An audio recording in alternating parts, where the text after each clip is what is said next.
Well, hoot.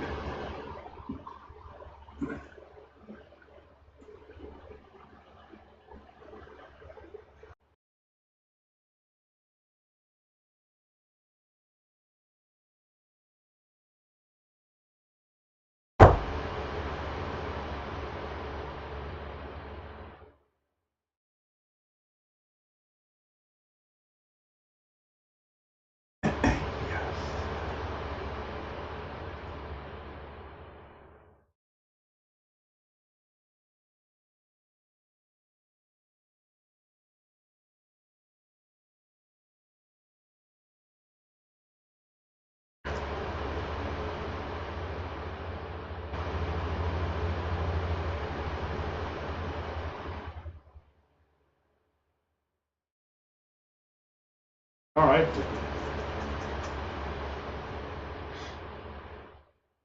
Getting to have fun.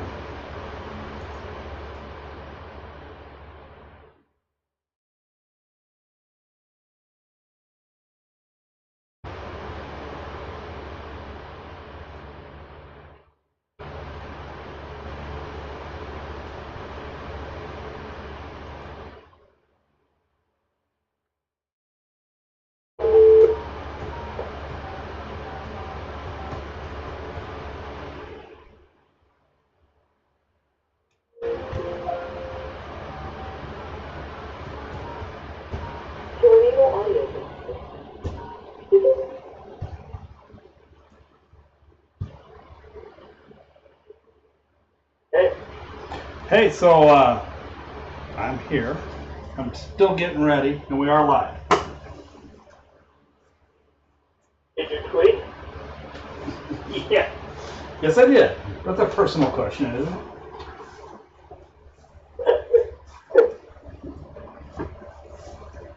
I also noticed, I played back part of what we did before, when the piece fell off the lamp. Because I got to thinking, I was pretty sure, but I got to thinking, did that sucker hit the satellite? And that would not have been, you know, fun at all, right? So. Oh no. You actually kind of broke up there. And do you think that it did not? I am sure that it did not. I can tell from the video that it was far away, relatively speaking. And so I'm comfortable that it did not. And of course, hopefully the solar panel cover would have intercepted that unless it bounced sideways into one that's not covered or something. But anyway, it's all good, so. Like I'm the only one watching at the moment. Well, don't feel bad. You could still win the prize. Did I win the prize for the quotation, by the way? Yeah, I thought I mentioned that. Oh, you know what? I bet I've got a half-cent response on my phone from the doctor's office or something. Hang on, I'm cleaning the phone. Sorry about that. Okay. So, yeah, I was surprised. I think you and I are probably the only two then. I could barely find it on a Google search to verify that, you know, what I was thinking was right. Yeah, somebody else is watching now. Hello. Hi. Welcome. As I prep for some more testing of RadFxSat-2 Fox 1E. We're doing testing of the flight model. Burns Fisher, WB1FJ, software engineer, lead software engineer, is on the phone with me while we walk through some tests known as the flight model scripted tests. Number 1. I never knew. And this is to check out and make sure, to verify that things are operating the way we expect them to when the satellite is in launch mode, which you pretty much see here. The antennas are stowed. RBF can be in or out depending on whether the separation switches are depressed. And there's a few solar panel covers on it just to help protect against things falling off lamps and stuff like that. Yeah, I think the FMST is Chris's creation, if you will, back when he started writing them early on. Yeah, I think so, and that means there's a lot of duplication between this and the FMS, the short function that we already did. True, and so, and if I recall, it's somewhat of a breeze. So, I don't see any reason not to dig in, I guess. Yeah. Oh wait! One more thing, I gotta clean one more item. I gotta clean my water bottle. So.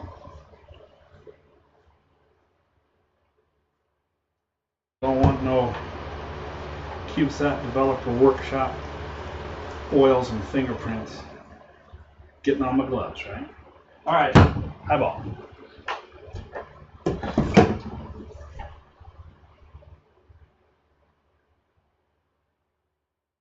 You there?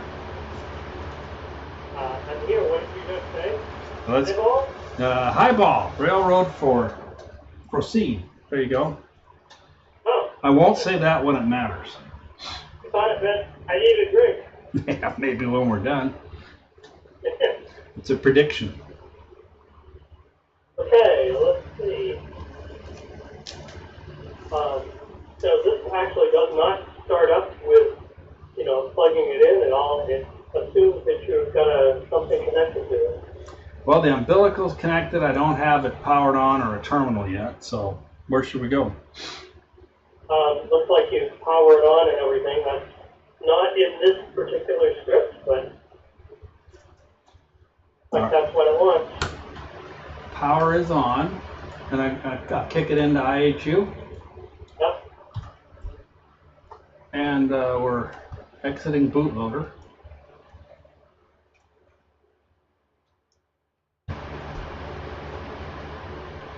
I got a piece of light that was caught under my mouse there. Yeah, I heard the boot buzz. When I'm chasing a little piece of the metal from the lamp fixture that landed on my mouse pad and went under my mouse there. Felt a little weird friction when I was moving it. Let me clean that off real quick.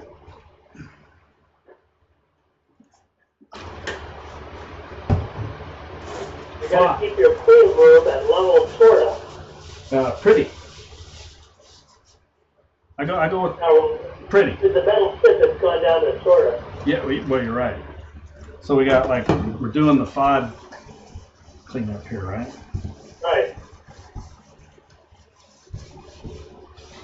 And literally, since I believe I got that through Harbor Freight, it probably is foreign object stuff.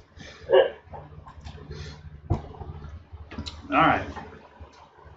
Back with you. We're booted. I'll get a terminal in a sec.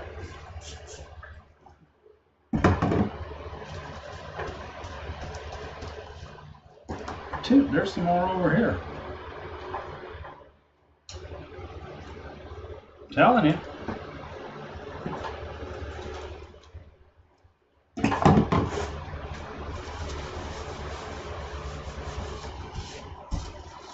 I think we were just pretty lucky, decided not to fall on the satellite.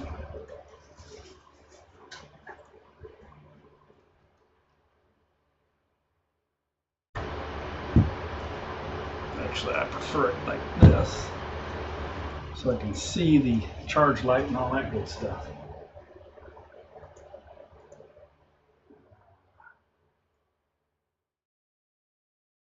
Okay, I'm connected. We are running internally. Well, external power.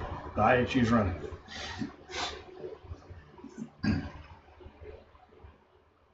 So, ready when you are, Burns. Yes, I'm looking at this. Step 1, it's like about 20 steps all built in together. Anyway, enter the command get version and record the version and date built.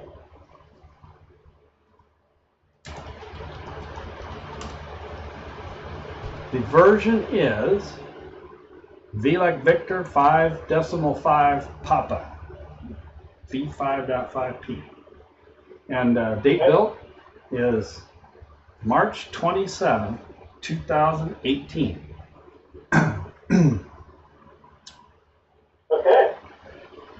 And now in the same step, it says, execute the latest RadFxSat-2 pre-flight emit procedure.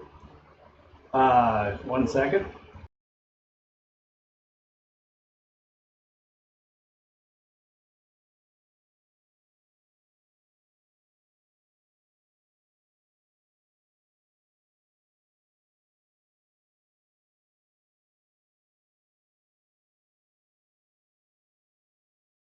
Okay, so we did the pre-flight. When was the last time we did the pre-flight? We did the pre-flight before the sort functional, but we didn't do a pre-flight since then. Yeah, you're right. No, wait. We did do a pre-flight since then because we tested the radio, but we invalidated that by using commands. That's right. So I'll run the pre-flight init command, pardon me, right now. And it responded affirmatively. So you'll want to reboot. So then I will reboot. Yeah, to the pre-flight init. All right, power down. Have you turned this back on?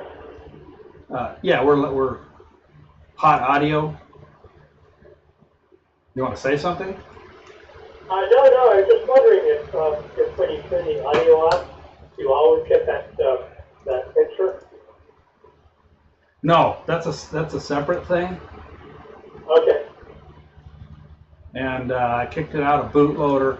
That mutes the audio and just puts something on the screen to let people know that, because it can be for a more extended period that we're talking about something, and that they're not having audio trouble or whatever, right? So. Yeah, so you can mute it without the that's what I was wondering. Okay. Yeah, it's I had it set up with a hotkey, but for some reason, yeah, the hotkey works, but I guess the window has to have the focus, otherwise. Nope. Well, it's working now. It didn't work earlier, but we're good. So, I'm back into the IHU.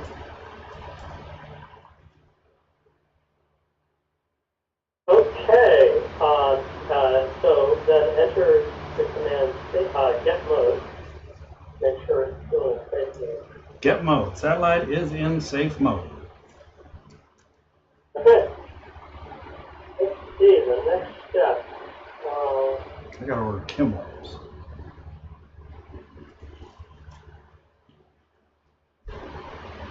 I'm reading it. That's all right.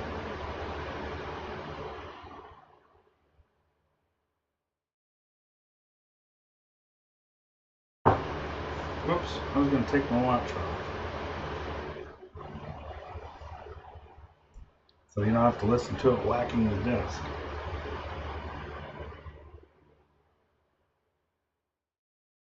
That's problematic when you have the gloves on.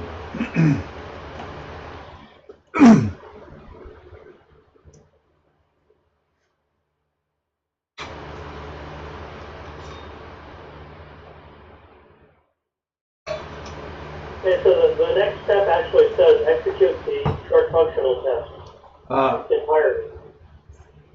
And we did that. Almost. So I went past.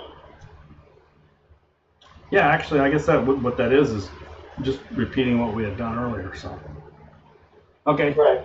Then enter the command get high telemetry. Get high.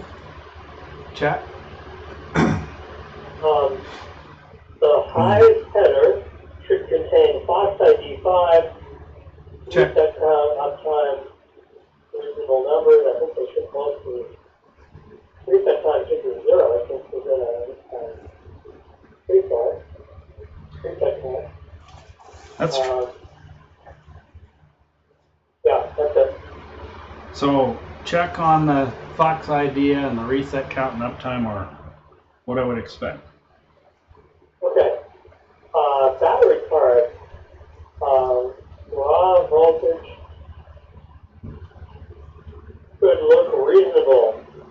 in the highs.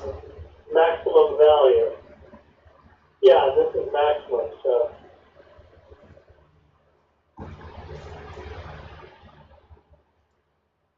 This particular test doesn't list a suggested min-max value. Well, being as it's on the charger, as we do this, it is the maximum, which was a moment ago equal to the real time. But since I just did a pre-flight init, it's on. So it's good. Check. Okay. Yeah, so that's true for battery A, battery B, and battery C voltages. And it's also going to ask about the temperatures. And all right, why don't I just look at all that then? The battery voltages, high telemetry is nominal. The battery temperatures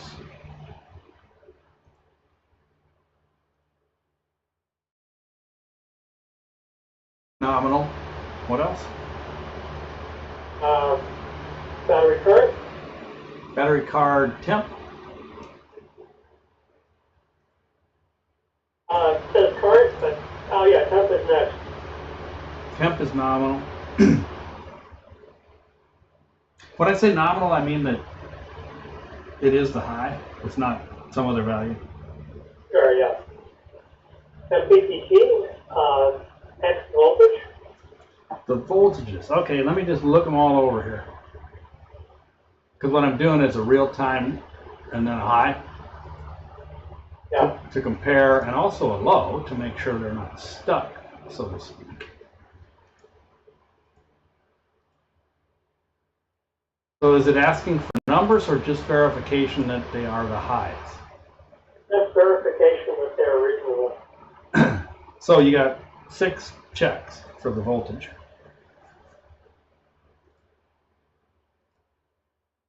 Okay. Temperatures are next. Six temperatures. 6 checks for that. Okay, hang on.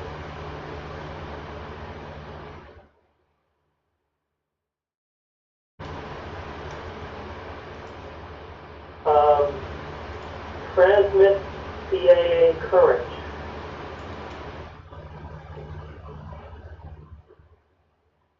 Okay. Check.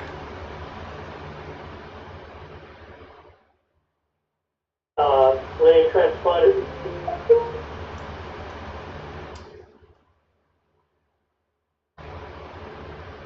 Well, hoot. Go to meeting, go to way.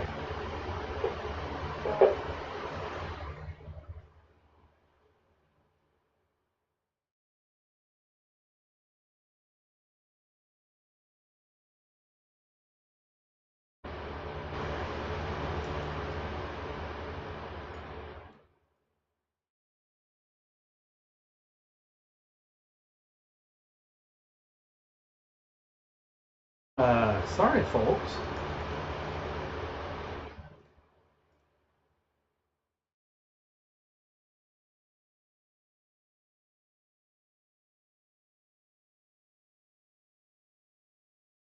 All right, everybody, I'll be right back.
Had a little go-to-meeting hiccup there, so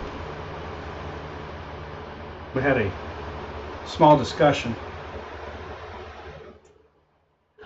about that.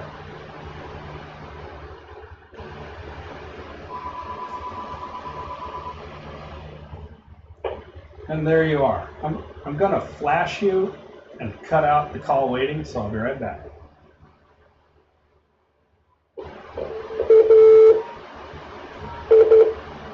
Are you there? Yes, but I'm not sure I like being flashed. Yeah, I thought about that too. Anyway, you want to text Bill or Jonathan and let them know they can have it then? Yes, I will do that. I don't know why they're there because the meeting's not scheduled till 8 p.m. So.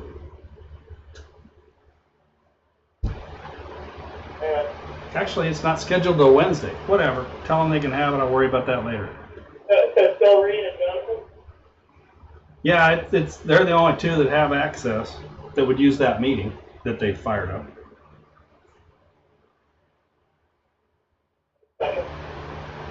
I'd do it, but my phone's dirty.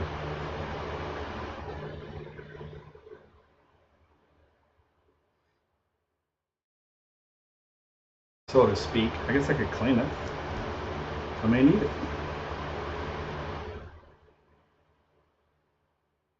Okay, they are texting. Okay, thanks. So, where were we? I think last thing I did was I was looking at, I was going to look at PA current.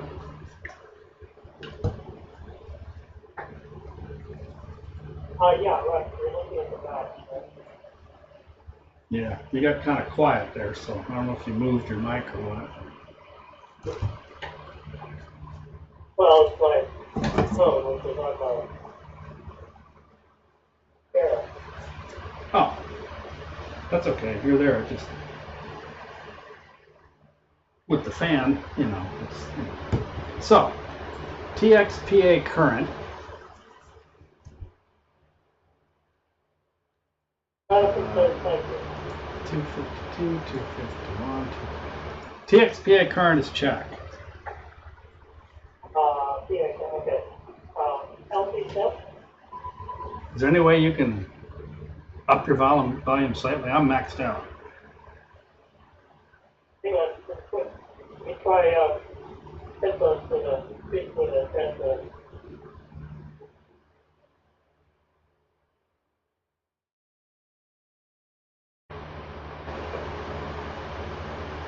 Testing 1, 2. Can you hear me? Yeah, that's a little better. So, what was next? Linear transponder temp. Linear transponder temp. LT temp. Thank you.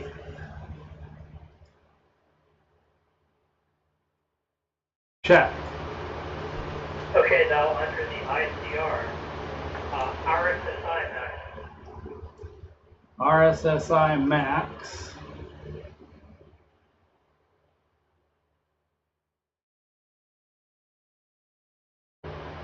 Oh, ICR RSSI. Okay, let me look. Check. Under IA2, the CPU temperature, or MCU temperature. The MCU temp, you're starting to fade out again, darn it. Oh, that microphone is right in front of my head now. There you go. If you just speak up a little bit, I guess. It shouldn't be any different than GoToMeeting, you wouldn't think, but it is. It's a different microphone. I've got headphones on now, and my phone rests on my computer.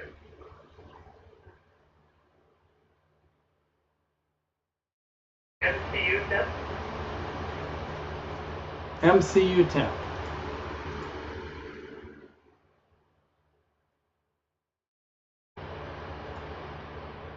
Check.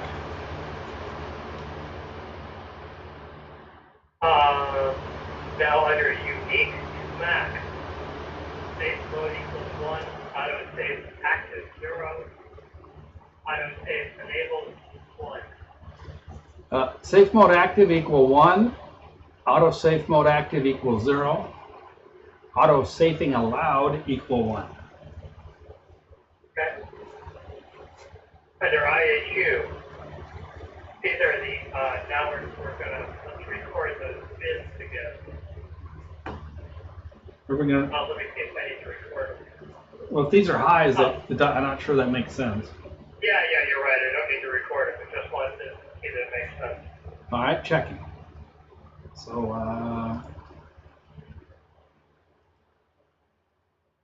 X is a check. Y is a check. Z is a check. Okay. MPPT current. DC line current. Should be very high.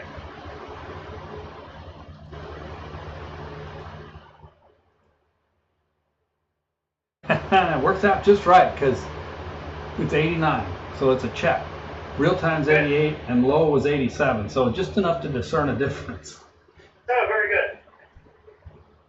Okay, now I'm going to read the next step. Fairly slide.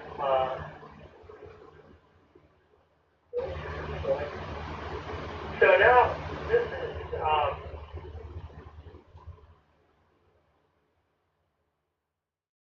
I'm sorry, I got to read this again. That's all right. Take your time.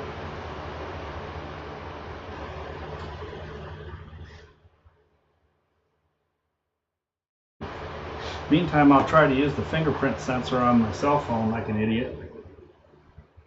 Yeah, it's going to work well.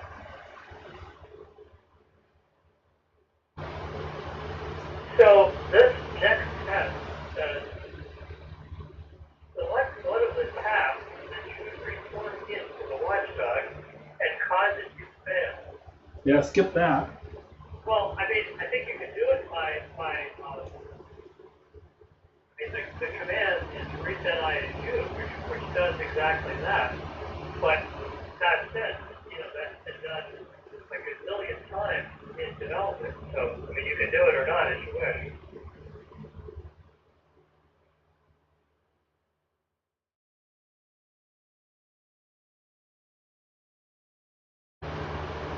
Is that requested later because it sounds familiar?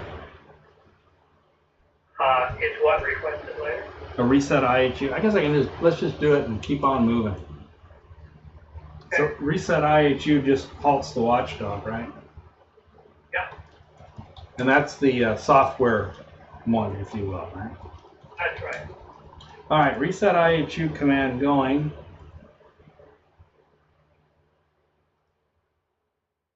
And I lost the connection. That's good.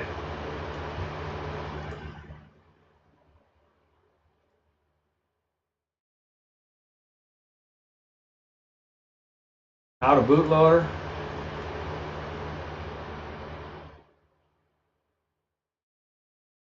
Got 4 watchers now. Woohoo! Hi, everybody. Hello, everyone.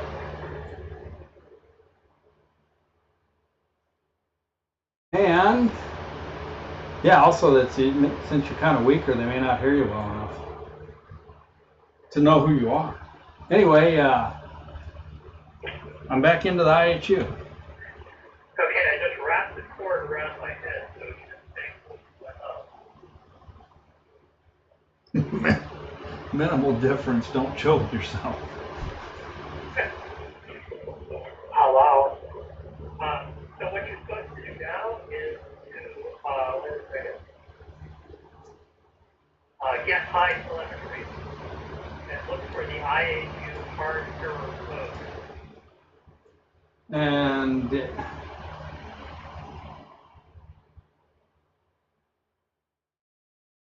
I've got it. And it should say either unknown or watchdog. I don't know if I changed that. Well, actually, it's a number, right? 0. I'm yelling because you're weaker, but I don't really need to yell, do I? Well, I wish there was a way I could turn this up higher. I know it's not. I don't know what it's for, but it's really like really 300 to 3,000 hertz at best. And anyway, like I said, I don't need to shout just because you're not as strong as you were. it's an automatic thing, you know. Yeah. Oh, you know, it just occurred to me. I wonder if I can do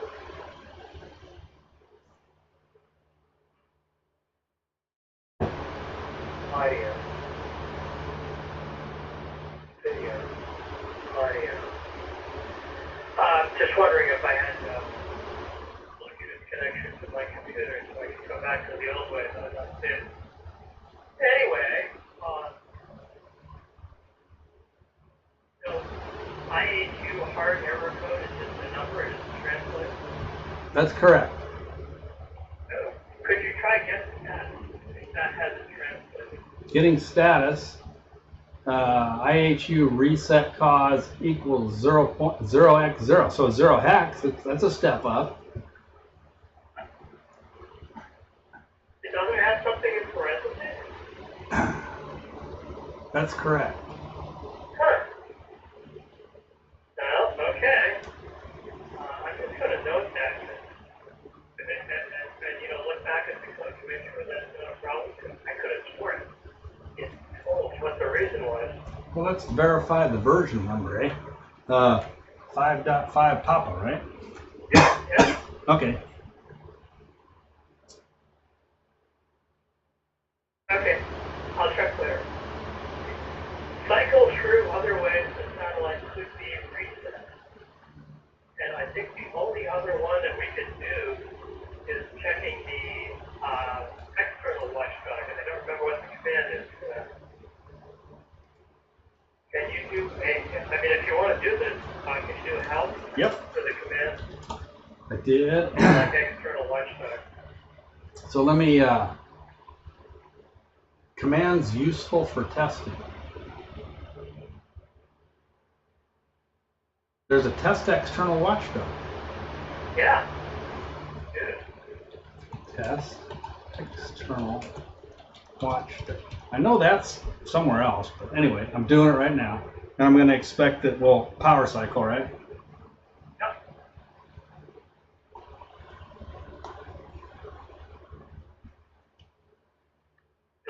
You lost the connection, I assume? That would be true. Good.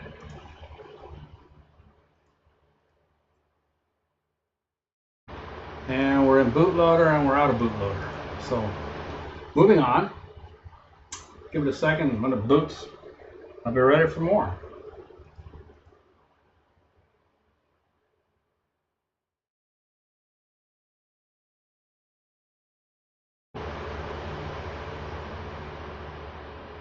Long seconds. Okay, we're back. Okay, try get status again and look for reset reason or whatever. This one's a 1. It's a 1? That's correct. That's right, but I don't know why it doesn't have status.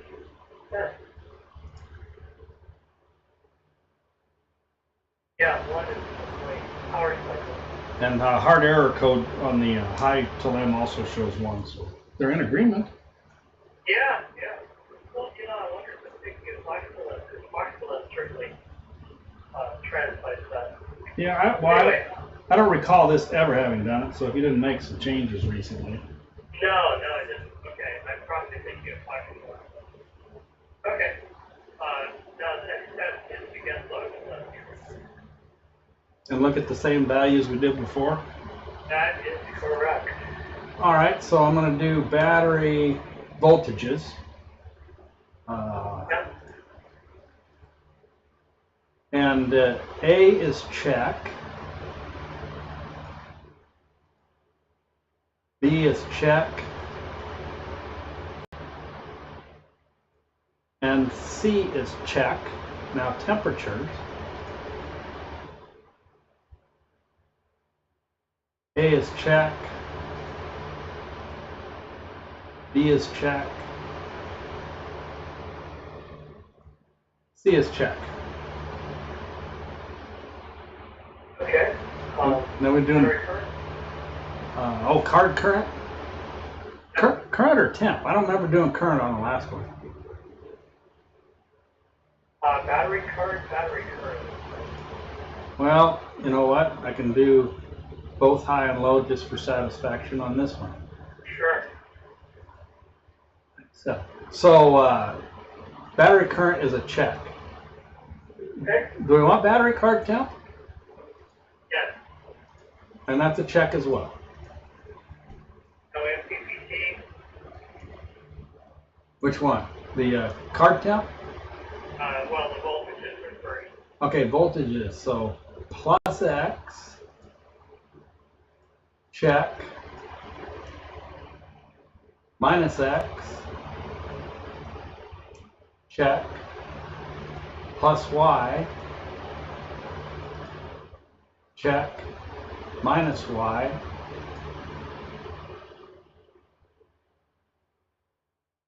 check,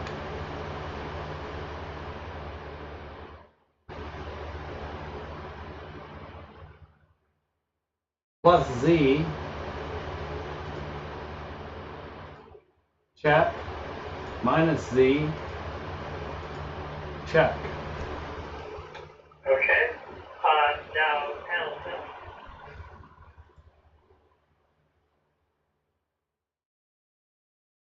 They're all check, remembering that they're inverted because That's right. 4095 is the low.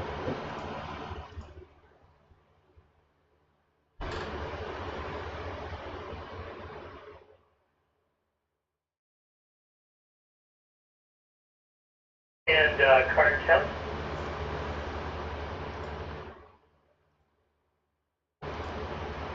MPPT, that is. Check. Transmit PA current.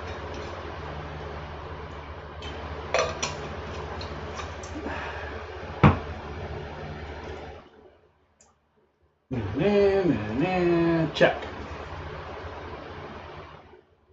LT temp. Check. Now on the ICR, RSSI. Check. MCU temp. The IHU.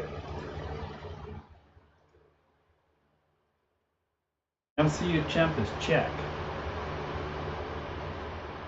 Unique to mid should say safe mode equals 1.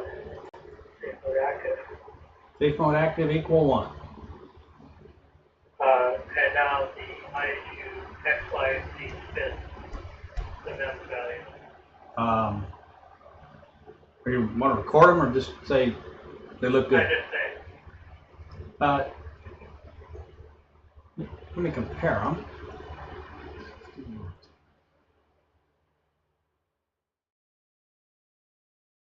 They're all check. The min, none of them hit 2048, just FYI. Yeah. I actually looked at the spec sheet for these things, and it says to get the sensor point, the non-spinning point after it's been mounted, because if the stress of mounting it will change the value a little bit. Ah, okay. That's to be expected. All right, give me 1 second. Sarah just got home. Let me greet her. I'll be right back.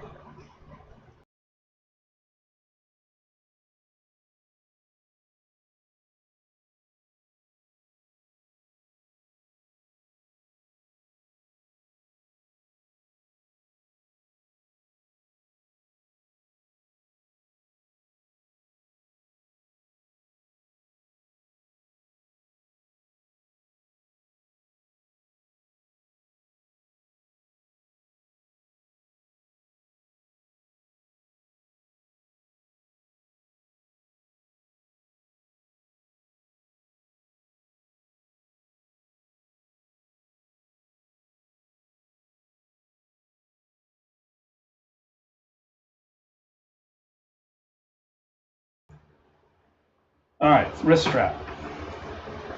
Okay. I took down the static ESD protection area sign or whatever I used to have because you know what? I was going to forget no matter what.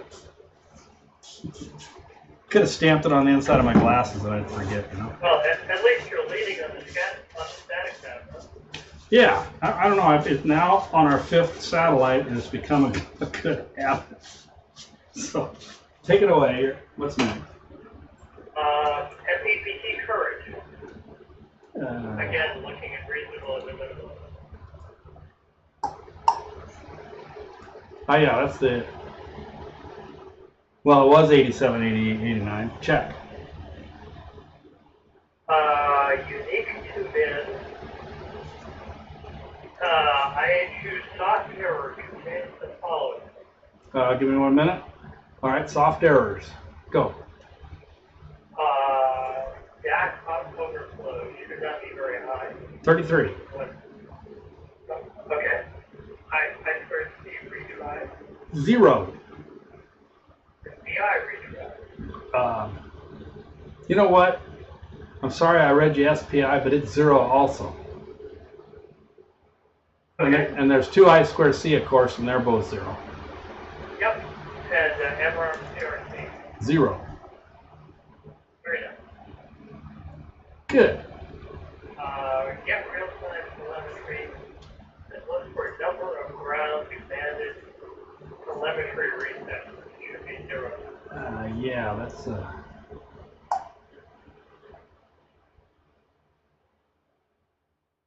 there it is. Num telem resets equals 0. Okay. Enter clear min-max.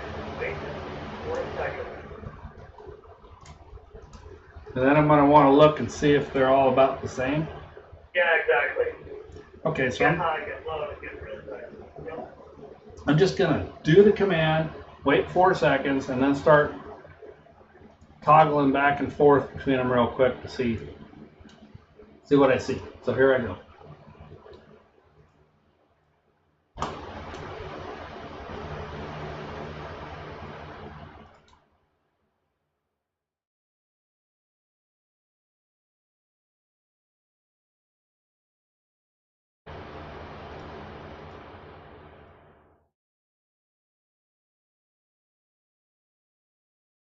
Wow. Except for the MEMS, they go all over the place pretty quickly. Does it reset those? Does it reset the MEMS? It does reset the map. Yeah. Interesting. Okay. Well, Oh, wait a second. What did we just do? we did a clear min max.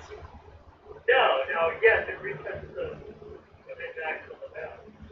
It doesn't reset the chips themselves. That happens on the reset. Yeah, I meant the numbers. Of course, they're at the bottom of the list as I scan the page, but they seem to change rapidly. So I can do it again just to watch that one. And see what we get. So ready? Go. 4 seconds.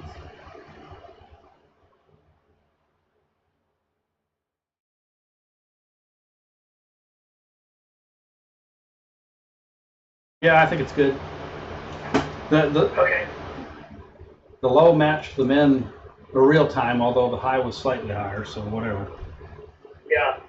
So now get real-time telemetry and check the number of ground commanded telemetry resets is 1, or if you did it again, 2. 2, check. Okay.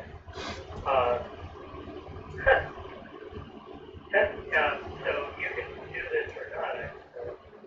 Enter the command reset IHU.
don't know why, but I got no sound on that camera setting I have, so I'll have to do a little more tweaking. All right, then we're good with that. What's next? I'm going to read this.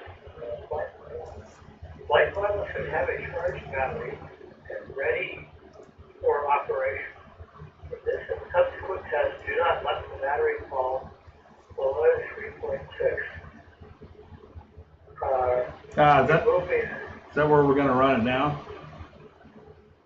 I'm just looking here.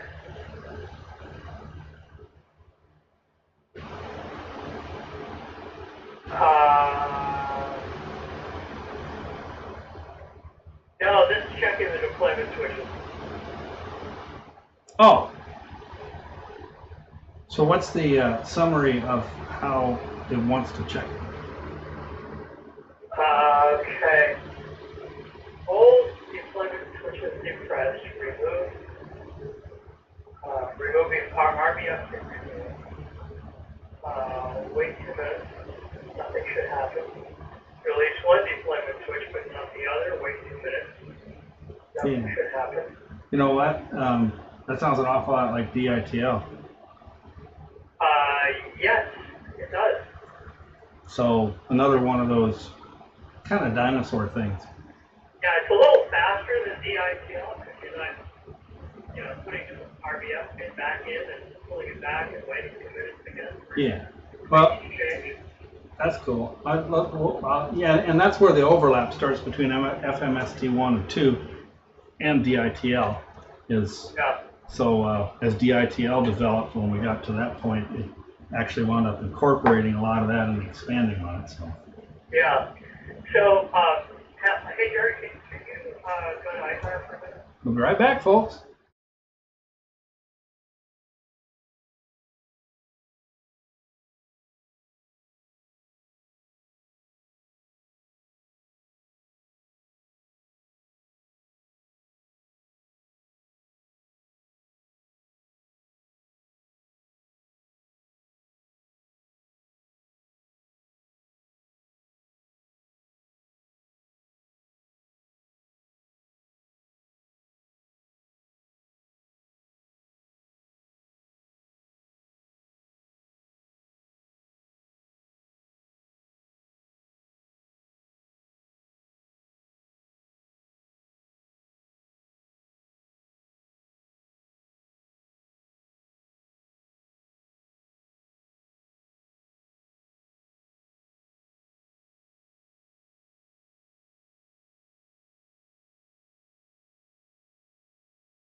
Okay, and we're back.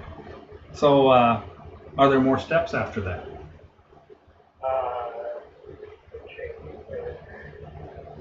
Get real-time telemetry. To try to see if they are. So it wants you to get real-time telemetry, note the battery voltage value, apply power for a while, and then make sure that it's increased. We have done that. You have done that, yes. I'm going to just pass that. Restart with the power cycle, enter get mode. It should be in safe mode. I'm not sure what that's proving since we've done it. Yeah, and it's in safe mode, so that one's done. Yeah, okay. check the reset count by entering the command yes time. And it should be 1 based on the number of times that we've had. Actually, that's wrong. It should be 2. I think we've rebooted it twice in this script. Well, we did it more times because of the watchdog thing, and then we didn't do it a couple times that we could have optionally done it. Yeah, yeah. But it is correct. 2 is correct for what we have done. Okay. Because we had it 0 when we started, 1 was the soft watchdog, and 2 was the hard watchdog, and here we are. Yeah, exactly. Okay. Get status. Yeah, it says power on CubeSat should pass and no errors should be reported.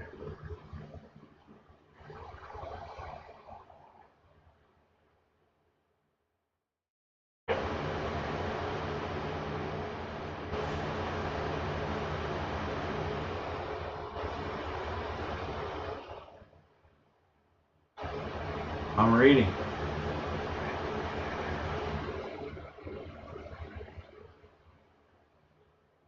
I don't remember seeing that in there. I think. Yeah. It says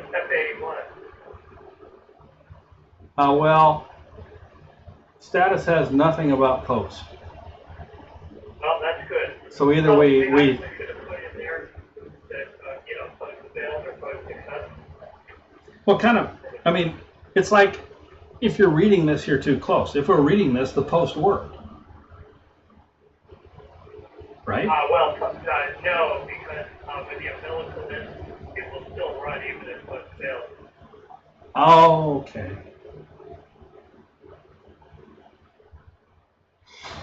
Well, we have to do that after we have the antennas deployed then, because we have to run it on internal power, and that means it could transmit blah blah, et cetera, so we can check that later. Yeah, with the umbilical out, certainly you're right. If anything happens with post fail. That includes the startup timer, right? Deploy timer. The deploy timer. So there's two posts, and the deploy timer only requires the visible one to work. Okay, so gotcha. Good enough. So now it's asking you, somewhere in there, do a reset again, and it's asking you to make sure it is.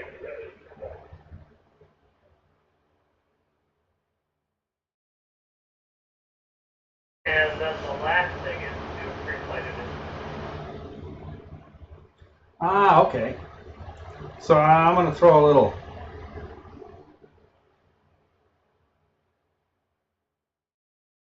curve at it. And I'm going to command it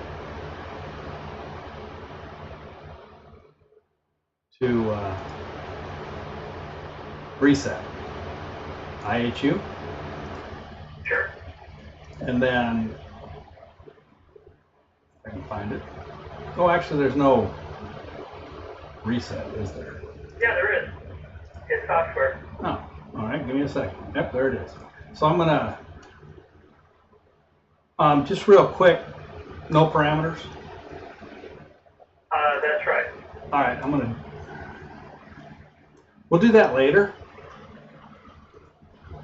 and I'll tell you why later. So we I understand why. Okay. I was just thinking of that. So anyway, I guess that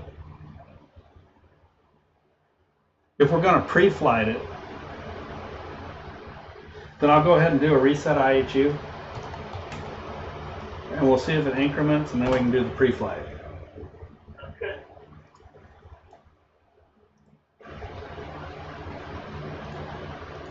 And it did, because I can see the bootloader, and we're out of bootloader, so then we'll go ahead and go in and do a pre-flight, and then we'll be ready for DITL, right? Yeah. Oh boy, have you heard from Eric lately? You remember we're on the air, so. I have not heard too recently from it. Okay. I got the mail overnight, I think. Yeah, a lot of times he's emailing at midnight. So I was just curious, in trying to round up for DITL if he was traveling or ill or whatever, you might know, right? So, I believe he's well again after last Wednesday. which I actually missed because I haven't even read all the emails since I got back. It's crazy. Yeah, he was sick on Wednesday. So Jonathan Nicole and Raddick. Okay. John. Well, I'm back in, and then I want to do a real time will tell me resets. Get uptime.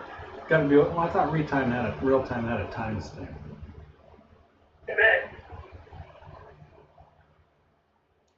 You know what? If I type get uptime, then I don't have to go looking very far. Reset count is 3, so we're good. Okay, excellent. So we should record this pre-flight because it's going to be part of the record for DITL in a sense. Oh, okay, then hang on a second. Let me save this and get the pre-flight checklist. Okay, and it's pretty short, and I'm already, at step 5 or whatever into the IHU, so. Yeah.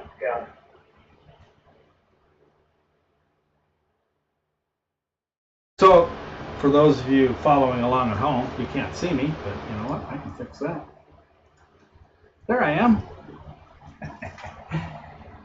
The pre-flight init, like what's this little tag that's on here? It says pre-flight. That means that we have run a routine on the satellite that sets everything up for launch. It's ready to go into the deployer, ready to be integrated into the P-pod or whatever the deployer is going to be, and ready for flight, essentially. We have to do this prior to doing the day in the life test because the day in the life test is a test to simulate the deployment from the P-pod or whatever the dispenser is in order to verify for the launch provider that we do not deploy any antennas or transmit any RF prior to the time that they require that we remain silent and stowed. So putting in a pre-flight, then what we do in the short story is we take it off external power, pull the pin, and start counting down the deployment timer to make sure nothing happens within the minimum time, but then we let it run on to actually deploy the antennas and transmit so that we know that that part's working well as well. And we'll do that perhaps Tuesday or Wednesday soon. Need to get 3 of us together to do it though, so that we make sure we record it. It's a lot of complex steps, and I will do it live. So if you got about an hour, you can tune into that. It takes 50 minutes just to do the deploy timer, so it's actually hour and a half, probably good amount of time. And it should be available for later viewing as well. All right, you ready, Burns? Yeah, I was going to say an hour and several cups of coffee or a good look. Yep, it never takes just an hour and a half, but for the tuning in purpose, what happens before and what happens after isn't really relevant, huh? Yeah, plus I was thinking that, there's a lot of jazz sitting around away. That's the hard part. Yeah. Okay, I'm ready. With the pre-flight visual speaker. Okay, speak up or move slightly if you can, and just read the steps, and I'll tell you where I am in that. Okay, verify physical flight configuration except the RPS install, solar panel coverage, maybe. Check. Attach UBT's umbilical USB cable to CubeSat. Check. Attach the PC and USB cable to the PC. Check. Verify the UBT power switch is on. Well, it was. Plug the UBT into a wall socket. Check. Move the UBT power switch to the on position. Verify the UBT power power switch is lit. Power light is lit. Check. Verify through -X of the CubeSat that the green battery charging is lit. Check. Open a terminal window onto the PC and electronically connect to CubeSat I2 that do V K. Check.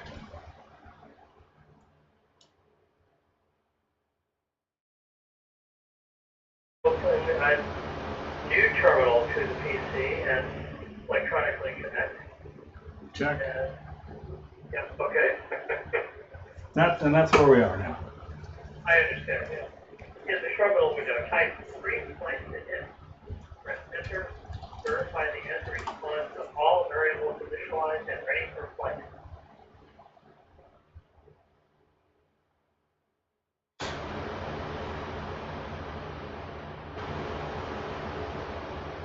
Yeah, it's got the WAD storage and in front of it, but I found it. Yeah. Third from the last line, whole orbit data storage and all variables initialized and ready for flight. Check. Yeah, okay. In the terminal window, type get status. Verify the following items. Okay, get status, and you're fading out again. That's weird, I didn't even move. You don't have like an AGC on there or something, do you? Look later.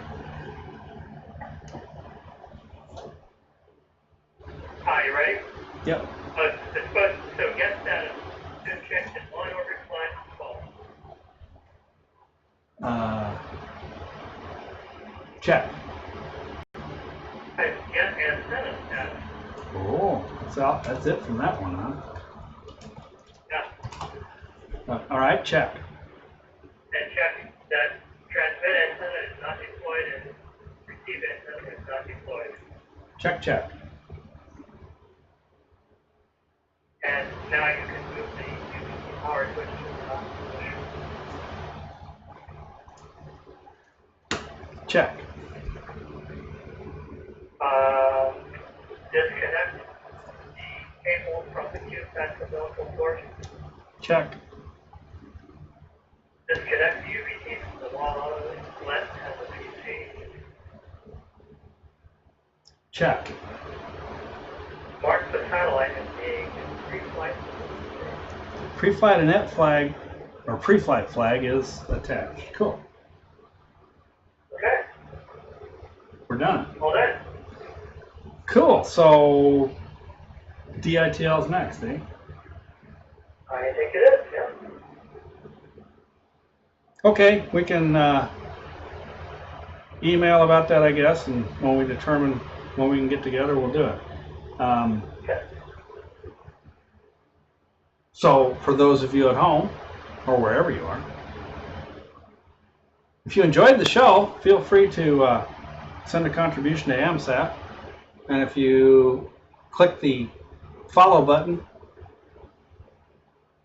then you can get notified when we do some more tests, as well as I'll put out a tweet on Twitter to let everybody know. That's all I have for now, so I'm going to close down the Twitch, and then we'll see you next time for pre-flight. I mean, DITL. Have a good night.